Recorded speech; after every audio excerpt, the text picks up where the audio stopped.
I'm like wound up on work. I know what the priorities are right now.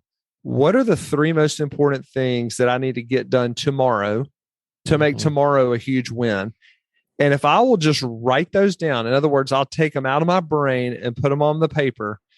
It's kind of amazing once you do that dump.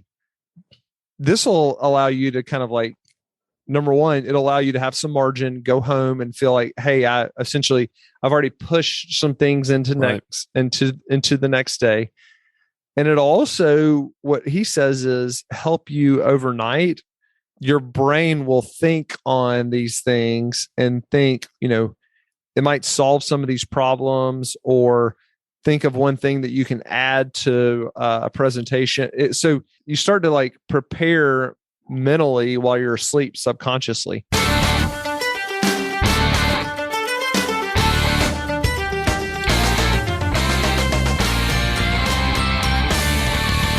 All right, everybody, welcome back to another episode of 300 to 3000. I am one of your hosts, Spencer Sutton, and as always, I've got Matthew Whitaker with me. Matthew, welcome back to the show, man.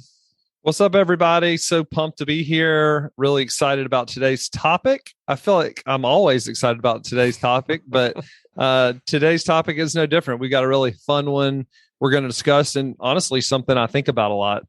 Yeah, and I just want to let all the listeners out there know what I'm excited about is the fact that we are committing to doing this on a regular basis. I know we had some time off there for a little bit with 300 to 3000, but we are like, I'm just looking at Matthew. He's at his house recording this right now. And so I want to thank you for making the time to do this, even though you're not at the office. Well, much like everybody else in America, COVID has hit the Whitaker household. So we are at the house, and I was complaining to you about our dog right before this. So the dog is put up in its cage, and I am focused and ready to roll. Sweet. All right. So why don't you introduce this subject for us? Because you are, I know that you're just a massive fan of Gino Wickman, and set this up for us. Yeah, I am. I think this is something I've been thinking about a lot. I actually read a book recently called The EOS Life. And anything that Gino Wickman puts out, who created EOS, we've talked a lot on here about traction. Anything he puts out, I am like a fan of and read and using his tools. But one of the things is he put out this new book called The EOS Life. I totally recommend everybody going to read it. We're not going to talk specifically about the EOS Life, although maybe one day we will on this podcast. But I mean, I'm all bought into this EOS Life. I bought the journal that goes with it. I am like doing all the habits, and some of the things that we're going to talk about today kind of translated over from the EOS Life. But at the back of this book, Gino basically has the top 10 ways essentially you can create energy, or disciplines for creating more energy. And I was, when I saw that, I was like super pumped because you have low energy. Well, that's right. It's well documented that my culture index, I have low energy units. But when you are building a business, you are pouring everything you have into that business, and the business demands so much from you that your energy gets worn down at the end of the day, at the end of a week, at the end of a year. And so how do you maintain a high level of energy so that it's late in the day and you can make great decisions even late in the day versus, maybe making them earlier in the day, right? And, as the business continues to scale, I am making more and more decisions. And, as a low energy unit person, that does drag down my energy. And so when Gino said, hey, here's 10 ways that you can improve your energy, I was bought in. I'm already, hey, you're like raising tell me your about hand, it. show me right now. Please tell me all about it. So we're going to go through these 10, and I'm going to kind of give you some hints on how I've used this. And these 10 are fairly new to me as well. I mean, some of them aren't new. Some of them are terribly obvious, but I think it's a great thing to think about, because what you really don't want to do is not just make bad decisions in the afternoon, but come home to your family and not be able to give them the energy that they require at the end of the day. And so I'm not perfect at that. I'm a morning person. About 3:00 or 5:00, my brain starts to shut down, and then I drag myself into bed by 9:30. But I'm really excited about this because I think this is something good that we can all kind of talk about and share. Yeah. Especially as entrepreneurs as we're going through our day. Yeah, and definitely applies to the men and women out there running property management businesses, because it is an energy suck. And it's we've talked about this before, like this business is a grind and can grind you down. And so this is a really important topic. Especially if you are dealing in problems all day, which is what the property management business is. All it is a problem solving business. Yep. And those problem solving wear you down. Hey everybody, Matthew Whitaker here with Evernest, and I have two questions for you. Do you own a property management company? And do you think it would be fun to come help us get to 25,000 houses? If that describes you, I would love to talk to you about us buying your business. We're actively out pursuing new opportunities and would love to find some really great high caliber operators to come work with us. If this describes you, shoot me an email, mwhitaker@evernest.co. That's mwhitaker@evernest.co. And let's catch up for a phone call and see if it's a fit. Come help us get to 25,000 houses. It's going to be a blast. All right, so let's dive right in. You want to start at number one? We might as well start at number one, right? All right. Number one is 10-year thinking. So this kind of goes along with his VTO. Mm-hmm. And the whole idea is that you kind of create these big, hairy, audacious goals for your company. That's 10-year thinking, but also translated into your personal life, thinking 10 years in advance of what do you want to accomplish in your personal life? Where do you want to be in 10 years? What do you want to be doing? What's the ideal life for you in 10 years? And what he says is 10-year thinking makes the kind of like minor disruptions now essentially easier to deal with, right? Because if I'm doing 1 month thinking or 3 month thinking, I am more disappointed by a setback than if I'm doing 10-year thinking. What he says is in 10 years, you're going to have 2 really great years in your business. You're going to have 6 kind of normal years in your business. You're going to have 2 kind of really rough years that are going to make you want to quit your business. And so if you have 10-year thinking, when you run into those 2, bad years, you're going to be much better equipped to push through. So thinking back, I mean, I'm just looking back 7 years. So we're 3 years out from our 10-year target when we started thinking. Our original 25,000 house target. That's right. So think about the years. Have you seen that to be true? Have you seen that played out in the Evernest life cycle? I can't remember what the other bad year was, but I certainly remember 2019 very well. Again, well documented on this podcast. That hair was falling out of my face and it was just a stressful year. So there's no doubt I've had at least one in the last 10 years or one in the last, 7 years. I'm hopeful that I'm through my 2 and I can enjoy 3 years of at least normal years or great years. So very hopeful for that over these last 3 years. But there's no doubt. One of the things I was sharing with somebody today, we were talking and I said, when you recognize that building a business is hard and that life is hard, then it makes it easier to deal with it, right? Because if you already come from it at a place of this is going to be a hard thing to do, then you're not like, you don't have these rosy expectations and unmet, unreasonable expectations. And so just looking at the world, especially your business through of, hey, this is going to be hard is probably a great way to start. And actually, you would think that that's like a negative way to look at it. It should suck energy. It actually gives you energy because you understand this is just a problem to be solved and part of your journey. I mean, I think everybody, I 100% agree with that because I think everybody's natural tendency is the path of least resistance. Right. So what path can I take to have the least amount of trouble, and I'm not saying you're going looking for trouble or looking for hardship, but in your personal life and in business life, if you want to accomplish something great, you need to go in it understanding this is going to be very, very hard, very, very difficult. And you're right. It does give you energy because like I remember 2019. I remember some rough years, but we always had this vision, this 10-year target that we're like, hey, we're going to keep marching forward. Like, what's his name says, everything worthwhile is uphill. It's John Maxwell. John Maxwell. Yep. Yep. So good. 10-year thinking, very, very important. Here's what he says real quick. I'll just read it. I always hate when people read out of a book, but I'm going to do it anyways. 10-year thinking will help you to burn less energy because you'll stop worrying about the short-term small stuff, and it will increase your total energy because you'll have a long-range vision to motivate you. Yeah. And I think it's also important to tell people about this target, right? So it helps hold you accountable. And, you can share that vision with other people. Obviously, we do that as a company, but then also if you have personal goals, 10-year goals, whatever your targets are for yourself, also tell other people about those. All right, let's talk about number 2. Number 2 is take time off. So I have been good at this. I have been bad at this. I think everybody probably listening to this is probably in the same boat.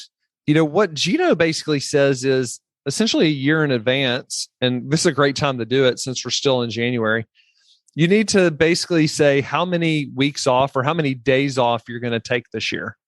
And a lot of us that own the business, or maybe you work in the business, you might know exactly how many days you're going to take off because that's how many PTO days you have. But it's better to go ahead and write that down and just be ultra clear on what that looks like. And then also tell yourself how many hours you're going to work in the business each week of the year. And what that does is it creates margin and allows you to say, hey, I'm going to devote, whether it's, 40 or 45 or 50 hours this week to the business. And then it creates a boundary that allows you to go essentially get away from the business. Now, look, this is one of those do as I say, not as I do. It is hard for me to get away from the business.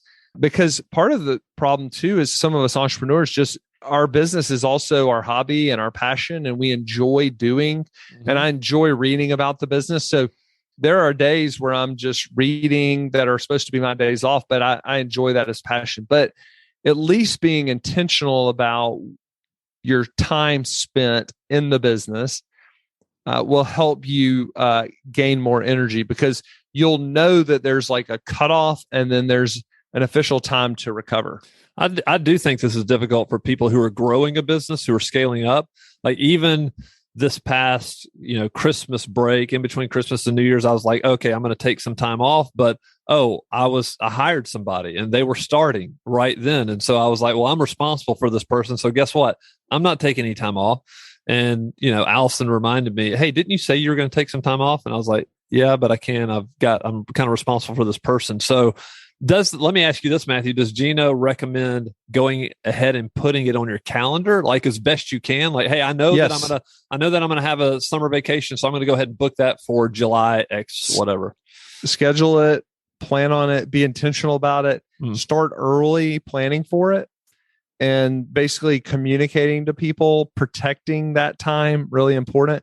Because I had a similar experience during the holidays because we closed on these 2 businesses. And so even though I was quote unquote on vacation 2 of those weeks, I was actually on the phone a lot, on my computer a lot, working. Yeah. I mean, you can kind of create boundaries. I was trying to create some boundaries where I'd say, hey, I only work during these hours every day, but you're right. I mean, it's kind of hard to grow a business at 30, 40, 50% per year, and then also kind of get away. But it can be done, and we need to be really intentional about it. It can be done, and I think the key is intentionality and planning ahead. And that's something that I didn't do. I was just like, yeah, I'm going to take some time off. Good. All right, let's move on to number 3. I love this one. This is interesting. Yeah, it's actually one we talk about because one of our core values is integrity, and it comes from a Latin root word that means being whole. And so we talk to our team a lot about knowing who you are, knowing your strengths, knowing what you're not good at. I think of it through the lens of if I had a football player that was 300 pounds, 6'5", 300 pounds, and that football player is out trying to play wide receiver, then it would kind of wear him down to be trying to be a wide receiver when he is not a wide receiver, right? Like he'd be running all these routes. He's 6'5", 300 pounds. That just wouldn't work. And it would wear him down mentally because he's not good at it. Physically, it would wear him down because he's not really built to get out there and run routes. And I think a lot of times what happens is we as like leaders or people in the organization, we are essentially that offensive lineman running the wrong position. So if you're running a position that is not kind of in your unique ability, it wears you down. We talk a lot about energy units as it relates to this, because in the culture index, like looking at it through the filter of that, it talks about anytime you have to flex, in other words, you're being somebody that you're not, then that drains your battery really, really fast. Perfect example. I am working through a contract right now. We're not detail oriented people, and I'm having to focus. But when I'm done reading through the contract and going through this detailed work, my battery is completely drained and I need to go do something else. Different thing is, like, if I'm sharing vision, I can sit here and talk about it all day. So me just talking with you, like, this is really easy. I'm not super worn out after it because it's all about vision. I'm uniquely built to be a visionary. And I think the point is you need to get crystal clear on what your skills are. And especially if you're a leader in the organization, you need to do what Gino calls delegate and elevate. In other words, you need to pass off the things you don't like to do. He even talks about creating a chart that says, it's basically 4 buckets. First of all, you write everything you do down, like everything you're responsible for. And then he says, put them in one of these 4 buckets. One is at the bottom is, what am I not good at and don't enjoy doing? What am I good at but don't enjoy doing? What am I good at and enjoy doing at the top? And then the next one is, what am I great at and enjoy doing? And he says, you need to start eliminating the below the lines. In other words, the things that I am not good at and don't enjoy. Those are kind of obvious, but also the things that you're good at but don't enjoy. Because they suck energy. They do suck energy. I mean, part of the problem is you're so good at it that you're hesitant to give it away, but it's not life-giving. It doesn't crank your engine. And so Gino says to get really focused on who you are and give the other stuff away. And ironically, there are people in our organization that may be the inverse. When they're up in front of people sharing vision, it would drain their battery almost immediately. And some people come to mind, that it would drain. But if they're like focused on something intently, Will Morton comes to mind right now, because we'll be in our huddle and he'll say, I'm going to spend 2 hours in our Paycor system, which is our people management system. And I'm like, God, that just sounds miserable. Sounds so bad. But he is so detailed and introverted that he just loves to get in there and look for people to hire. So point being, the way Gino says is know thyself, becoming aware of who you are. And if you're really young and listen to this, what I would say is do some reflecting. What are some things I've been good at in the past? What are some things that I've not been good at? What are some subjects that are harder for me and maybe other people it came really easily? And then if you've been working for any measure of time, you need to be reflecting on, well, I didn't enjoy that. I didn't enjoy that. Boy, I love doing this. And start to really be focused on getting yourself in your, unique ability. Yeah. And I think it's also, as a leader in your company, very important as you know yourself, also help other people in the organization understand that it's okay, right? That there are things that you don't enjoy doing, that you don't need to be doing. I was talking with one of our salespeople. This was a while back, and he and I were discussing like his culture index. And I was like, this is what you're going to be very good at, and this is what you're not going to be good at. And he told me later, he was like, it was very freeing for me, because I thought like I had to be this perfect person. And I had to say, oh, well, I'm very good at details. That was in his mind to excel at this job. I have to. And I'm like, no, you don't have to be that, because you're not ever going to be. It'll drain your battery. I don't need you doing that. I need you focused on building relationships, getting out on the market, and doing the things you need to do to bring in management contracts. So not only know yourself, but help your people know themselves and be okay with that. You actually hit on something that would help people scale a business. I think when you first get started, you hire a lot of generalists because everybody has to do everything. Mm-hmm. But as you continue to scale, you start to hire these specialists. Now, I'm not talking about a culture index specialist, but more of the more focused on one certain area person. So for a long time, I was doing sales, I was doing property management. I'm the generalist that started the business. But as we've gone and grown, you've got to hire the specialists to handle each department. Maybe somebody to lead a team. So it's kind of like a little nugget to maybe help you grow the business. Yeah, I agree. I mean, I've by default, as we've grown the business, I've been over our sales department, but we're in the process of, finding somebody to just lead sales people. And I'm like, this will be great. All right. Moving on. Number 4, Matthew. Number 4 is be still. So he basically describes this in a number of buckets, and I'm going to do my best to handle this because I know we have a lot of different people that are listening to this. So be still. So the way he describes it is like essentially prayer and meditation. Let me read it real quick. Whether you call it meditation, prayer, silence, or breathing, spend 10 to 30 minutes every day in silence. Being still will be transformative. So, if you believe in that, prayer is a great way to start the day. Even meditation even if you do believe in prayer, meditation's a great thing to do. One of the things that I think meditation gets a bad rap for is meditation is really about mentally exercising your brain. And a lot of people, and I guess it can be like metaphysical too, but when you think about it, I think about it as like a workout for my brain. And what I'm teaching my brain to do, because I do some like silence, breathing, meditation, I am trying to teach my brain to focus on the same thing for long periods of time. It's just like exercising a muscle. If I go out and I run a mile, it's going to hurt. But if I keep running a mile, all of a sudden I can run 2, and then 2 hurts, but 1 is easy. And then before I know it, I can run 5 or 6 or 7 and it doesn't hurt. It's the same way with your brain. Like teaching your brain to focus for long periods of time is a tremendous skill when you are trying to solve a hard problem, when you're thinking through like a strategic move. Some people can't even sit by themselves and just think because they've got to be completely interacting. And so I think this covers a lot of different grounds, but kind of a plug for the meditation, and I did air quotes, is teach your brain to focus for long periods of time on one thing and watch how transformative it is.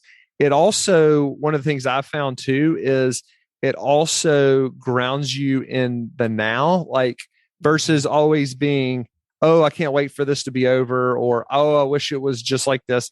It also makes you appreciate, and I don't know how it does this, like rewires your brain to think I'm present in the now. And that's like an important thing to be when you're with your family, when you're in meetings, when you're doing a podcast, when you're talking to a potential client. You're not thinking of all the other things that you need to be doing. You're focused on that client, and clients can tell that. So no. I think, teach your mind, give your mind a workout and practice being still for 10 to 30 minutes a day. Yeah. I think a lot of people, their natural, the way that Apple wants us to think is, hey, if there's a still moment, pick up your phone, go to social media, hey, look at this email, respond to this. Cause there's always a fire burning. There's always something to do. And so this is, I practice this first thing in the morning with no one else around, and I get up before anybody else. Now this morning, Allison was up, but she's doing her own thing as well. And so we're both in the room. It's still very quiet. And but it is to me highly important before the busyness of the day. All right, let's move on. Number 5. Know your 100%. This gets a little bit back into essentially creating boundaries. Yep. And so just being sure that you're working the way Gino describes it, write down your 100%, both the number of hours per week and the number of weeks per year you work. So basically, even when you're not taking vacation, like this week, I need to be incredibly focused on how many hours per week am I going to devote to this business? And then that gives you the freedom to crush it during those 45 hours or 50 hours or whatever I decide that to be. Mm-hmm. And then also schedule that out. And then when I am not there, it gives me also the freedom to not feel like I should be there. I mean, to me, a lot of that is just being able to time block, just saying, hey, this is what I'm going to do. This is what I've decided to do. And to me, you can also schedule what I've done is schedule on Monday, Wednesday, Friday. I've got workout. I go and exercise in the middle of the day at 1:00. And I know that on those days, typically I'm going to be, because it takes a little bit longer, I'm going to be working later than maybe I normally would, because I've decided, hey, these are the things that have to get done. And they're typically done in 30 minutes to an hour time blocks. You mentioned something. I mean, one of the things he says is this list is really an expectation that you are already working out, that you're already getting enough sleep. So, or you're eating correctly. Like, we're coming from it from a standpoint of, hey, you're already doing the obvious things to gain more energy. Things. And now what else can kind of create some more margin in your life? All right. Number 6. Number 6 is say no often. I think when we start our business, we get in this really bad or good habit. Like, I would tell you, we probably wouldn't be here if I hadn't said yes to a lot of different things that I didn't know completely. In fact, one of the first times we started managing for people other than who we were selling houses to, there was a group out of Phoenix. They were all over the place, and they had taken back a bunch of homes here in Birmingham. And I think they had like 70 something homes. And I was meeting with them. I don't know, I even know how they contacted me. I don't even know that I was marketing to manage for third parties. And they said, I was meeting with them in a hotel over in Hoover, Alabama, which is just south of Birmingham. And I can remember them saying, it was a courtyard, and they said, you don't understand. You are the only person in Birmingham we trust, and you are going to manage these homes. And I was like, okay, that's fine. So the irony is, to get your business going, you say yes to a lot of things. That's right. But as you get your business up to scale, you need to start learning to say no to the things that aren't essentially the great opportunities. So the way they described it in here is, either we can say no and regret it for a few minutes, or we can say yes and regret it for days, weeks, months, or even years. And another person says, if it isn't a hell yes, then it's a no. And so as you get your business to scale, one of the easiest way to drain your energy is to do a bunch of crap you don't really want to do.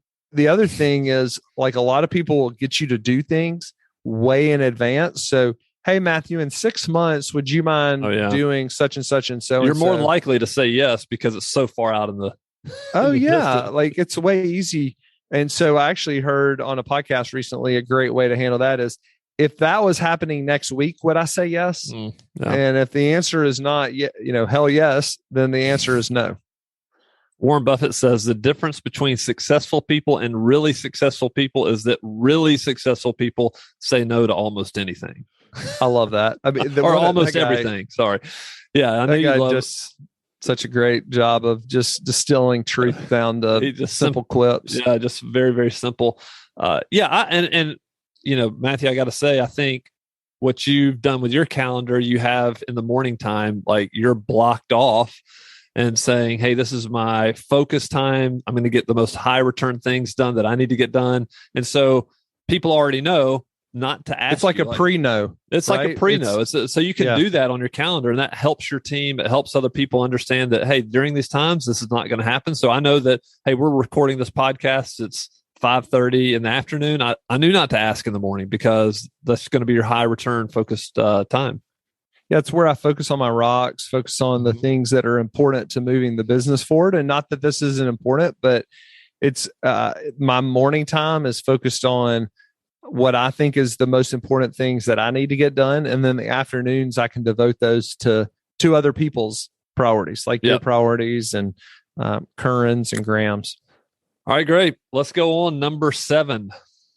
I'm going to say this a little bit different way than the way he says it, because I don't want to offend anybody that's listening to this, but don't do work that you can pay someone way less than what you make.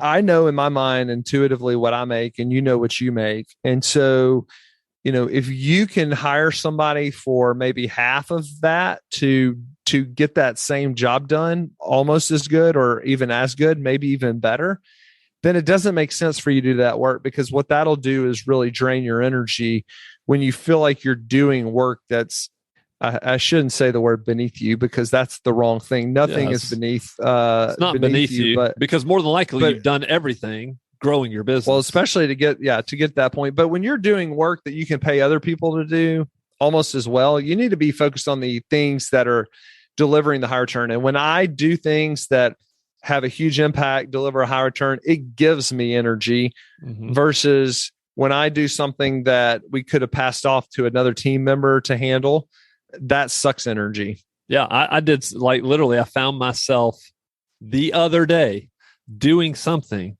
and I stopped and I said, why in the world am I doing this? This is insane that I'm out here doing this. Like, I do not need to be doing this. This is a waste, not like a waste of my time, waste somebody else's time, but somebody else can do this and knock it out a lot faster without the complication that I was bringing into it. Plus, I just got frustrated. Yeah, it's also good for the company, right? Because that's right. The company gets a high return for your time, and the company doesn't want to be paying, X number of dollars for you to be doing X divided by 2 work. That's right. Not that the company. That's not a successful company. Yeah. So you can figure out what your current hourly rate is, and then decide. Like, you figure that out based on what you make, and like, if it's somebody, you can hire somebody for 50% less, do it and have them do the work. All right. Number 8, Matthew, is prepare every night. So this is something I've started doing more, because actually, again, a little plug for Gino. I bought his journal, his EOS Life journal. And so I've been thinking through, and we had this, I'm using this in place of our rock tracker. Book. Yeah. Yeah. So I'm using it kind of like a rock book. But one of the things, and we had something similar to this, but he has this little thing where he says, what are the 3 most important things?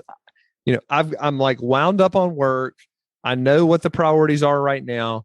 What are the 3 most important things that I need to get done tomorrow to make tomorrow a huge win?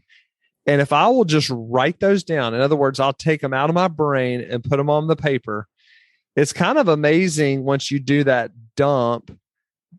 This will allow you to kind of like, number one, it'll allow you to have some margin, go home and feel like, hey, I've already pushed some things into the next day. And it also, what he says is, help you overnight. Your brain will think on these things and think, it might solve some of these problems, or think of one thing that you can add to a presentation. So you start to like prepare mentally while you're asleep, subconsciously. And I have found that to be true. Anytime I go to bed and I have written something down, I start to get like kind of these like subconscious thoughts on potentially ways to solve problems, things that I should add to a speech, or maybe if you and I are trying to think up podcast ideas, if I wrote that down, come up with 3 podcast ideas, it is entirely possible that 1 or 2 of those come to me when I'm, halfway asleep. Yeah, I am. I'll say I'm not good at this, just because it hasn't become a like discipline. Hey, every single day. But I do know that when I do it, because occasionally I do it, I just sit there and I go, okay, I've got to write this down, or else I'm going to forget it. That I don't have to in the morning. I'm not sitting there thinking, okay, now what were those things like? It's already written down, and I know they're the highest priority. Well, it's interesting. I think you and I are probably a lot alike. Like, we want to work right up till the point where we can't. That's right. Versus, and then what happens is, what we do is we rob from tomorrow time, because we're trying to work right up. So if we said, hey, I'm going to take the last 10 minutes of work, I'm going to work right up till the last 10 minutes, and I'm going to take those 10 minutes and reflect. What you'll do is you'll make a perfect handoff till tomorrow. And then you literally can pick up tomorrow, and you could be running hard tomorrow, versus it takes you 15 or 20 minutes to kind of get your day going. And you're trying to figure out, well, what's important, what's not, I'm writing down the 3 things I need to accomplish. And basically you're giving a gift to your tomorrow self by writing those 3 things down. Yeah. I think the challenge is that we typically do work up right until we're brain dead, and we're, and so it's like, hey, I know that even after this podcast, I still have things to do that I've got to do today that, so, but that is the challenge. But I agree, Matthew, that's the discipline that we need to be in. I think the other thing the book does, though, too, is also reflect on the day. And it asks the question, if I could live today over again, what would I do differently? That's kind of an interesting question to be asking yourself on a daily basis to help you to improve. So you think about Ray Dalio and his whole like squiggly line thing, right? Like you kind of got goals, and then you have some sort of pain, and then you have the reflection piece. Yep. And then you equal progress, right? So if you have the pain during the day and you don't do the reflection, you basically are going to get caught in a downward spiral. If you have the pain during the day and you reflect on it and you make changes, then that creates progress in your day and creates progress in your life. So like the key piece of that, we all have goals. Everybody who's listening to this probably has goals. Everybody that's listening to this has pain. The big piece that's missing is the reflection piece. And so giving yourself enough margin to reflect so that you can build on that pain is incredibly important. So do you do that at the office? Like before, like, let's just say you're typically at the office, which I know you are, or do you do it at the office before you head home? Or is it something that like, hey, at the end of the night you're doing? So this is me being completely transparent, something I am started since I got this new book. And so I've spent 2 weeks at home because of COVID and being off. So I'm doing most of it from home right now. Yeah. Gotcha. Okay. All right. Well, that is a great one. Number 8 is fantastic. Let's move on. Number 9. Number 9 is put everything in one place. I think having multiple places, multiple cubby holes where you stick stuff is incredibly painful because you never can. And I've done this. I've had a notebook. I put it in Asana. I would have notes on my phone. And then all of a sudden, I don't know where I put that one thing or if I put it anywhere versus having everything in one spot. And he actually suggests carrying around a notebook. And again, getting back, I mean, I hope he sends me 10% of all the journals that he sells, but it even has places in there where you can write down notes. It has like a whole page for every day for writing notes, but it's just a great way to kind of dump things and then allows you to process the things that you dump. They're all in one spot. Before this, I kept a notebook with me at all times, and I've got notebooks on top of notebooks. And, when I'm done with the notebook, just kind of going through that and reflecting on the things that I wrote down. But his discipline is putting everything in one place.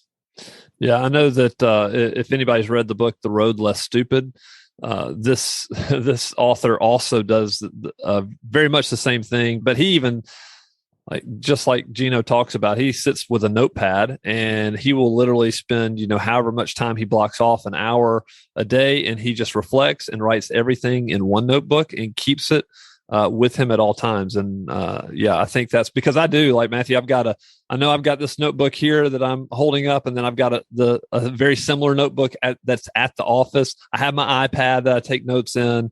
We have a software stack, so I've got things in software. But yeah, everything in one place is a good one. It helps your mind be less confused, right? Like anytime you can create a discipline that helps your mind to think creatively. So one of the things that we've learned is that the most creative, successful people are very disciplined. And when you're incredibly disciplined, then it allows your mind to, and you have lived certain things on autopilot, like having the notebook in one place. It allows your mind to be creative and come up with, solve hard problems and have new ideas, make connections mentally that you wouldn't normally make if you're constantly worried about where the heck did I put that notebook? Those are the types did of I write things that you're in my trying to avoid. iPad or in my notebook, or is it at the office, or is it here at the house? I mean, where is it? And I think Jocko Willink wrote a book called Discipline Equals Freedom, and that's the whole concept is become disciplined, and you have all the freedom in the world you want. Yeah. All right, number 10. This is the last one. Big drum roll. Number 10 is be humble. And everybody uses this Rick Warren quote, but it is so good. Rick Warren says, humility is not thinking less of yourself. It is thinking of yourself less. If you're like constantly trying to, like, the opposite of humility is arrogance. And if you're constantly trying to be right or be the man or woman, that is incredibly draining. Again, going back to Ray Dalio talks about finding out what's right and not trying to be right all the time. And when we basically focus on finding out truth, one of the greatest gifts we can get is to be wrong. So let's say I've been operating my life under one certain set of under one filter, right? And then you and I get into a disagreement, but our disagreement is not over whether you're right or I'm right. I'm basically arguing a point over an idea and trying to convince you that this idea is right. And you're saying, no, it's not right. And this is why. And if I'm too worried about my point, I'm trying to think of why you're wrong versus saying, you know what, Spencer is right. And now he has given me the gift of, I was operating under these certain assumptions or this filter. And now he has given me the gift of operating under truth or under reality. And that's truly a gift. So even though that I might have lost the argument, I come out of that I come out of that discussion better equipped to handle my life and be successful versus me being arrogant and try to always be right. And that's really hard for people because I think we're naturally wired not to look dumb. And when you look dumb, you'd rather just still focus on, I'm right. Let me kind of protect myself versus being humble enough to just be like, oh, you know what? You're exactly right. Thank you. Thank you for explaining that. I understand it now. It's way better. My life's going to be way better because you basically added value to that. Thank you for educating me on that. Yeah. And that is, to me, this is what we're starting to do with the dot collector, which is a Ray Dalio tool that we've started to implement in our business. And I was just talking to my sales team about this. We had our level 10 meeting today, and I showed them some feedback that I got from one of our team members. And it was him being very transparent with me, like, this is how you can do better. This is how you could have handled this situation better. And I thought it was great because it was like, hey, this is what we need. We need people to give feedback, and then we need people who are able to receive the feedback. So I said, don't ever think that anybody in this company has it all figured out, because we don't. and we want to be very, very transparent about it. I love this quote from a guy named Flynn Cochran. He's a Navy SEAL officer, a former Navy SEAL officer. He says, humility is about a mindset for victory. We do what it takes to win together. And that's really what you want. Yeah. Do you want to be right or do you want to win? And I would just say, much rather win than be right. I would 100%. love for other people to come up with all the great ideas in this organization. I would love for us to be operating under one assumption and somebody to change our mind and pivot the organization in a different direction. Yeah. That's the type of organization I want to be a part of. Yeah. Well, this has been great.